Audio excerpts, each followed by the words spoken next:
अब जनता भी नाउम्मीद हो चुकी है कि बार बार घोषणाएं होती हैं, लोग उम्मीद बांध कर रखते हैं और बजट के दिन वो सारी उम्मीद धराशायी हो जाती हैं। इस बजट से ना तो किसान को कुछ मिलने वाला है, ना नौजवान को, और महंगाई कम करने की बात करी। मुझे आश्चर्य है कि आज सरकार ने कहा कि हमारा वित्तीय प्रबंधन बहुत अच्छा है। आपका फिस्कल डेफिसिट बढ़ रहा है, आपका लोन बढ़ रहा है और 35-40 हज़ार करोड़ रुपए आपको और लेना पड़ेगा। तो इंजन डबल है, आपकी सरकार केंद्र में है और जहां प्रधानमंत्री बोलते हैं कि मैं प्रधान सेवक हूं देश का, यहाँ बात राजा प्रजा की हो रही है।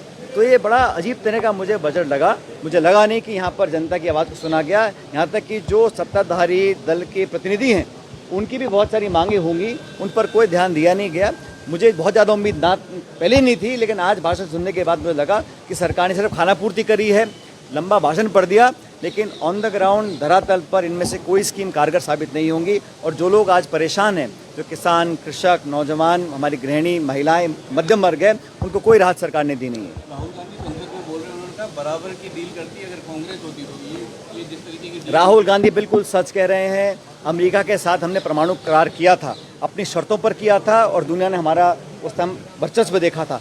ये जो डील हो रही है ये तो दबाव में हो रही है। कौन सा देश, अमेरिका कैसे हिंदुस्तान को बोल सकता है कि आप रूस का तेल नहीं खरीदेंगे, आप हमसे $5 बिलियन का सामान खरीदेंगे? ये तो हम पे थोपा जा रहा है ना। विदेश नीति को प्रभावित किया है अमेरिका के राष्ट्रपति ने। और मुझे कहते हुए खेद है कि हमारे जो पशुपालक हैं, जो हमारे किसान वर्ग हैं, उनको बहुत नुकसान होने वाले आने वाले समय के अंदर। तो हमारे किसानों का, पशुपालकों के हितों को उन्होंने दरकिनार कर कर एग्रीमेंट किया है और डिटेल्स नहीं बता रहे हैं। बार बार अमेरिका की तरफ से ये घोषणा हो रही है कि हमने ये भी मांग लिया, हमने ये भी मान लिया। और भारत सरकार ने क्या उपलब्धि करी है?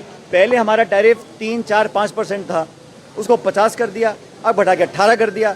और अमेरिका का टैरिफ हमने ज़ीरो कर लिया है। जो टैरिफ और नॉन टैरिफ बैरियर्स ज़ीरो करने की बात अमेरिका ने कही है। तो जब सस्ता इंपोर्ट आएगा तो यहाँ के जो मैन्युफैक्चरर्स हैं, यहाँ के किसान भारतवर्ष के हैं, उनका क्या होगा?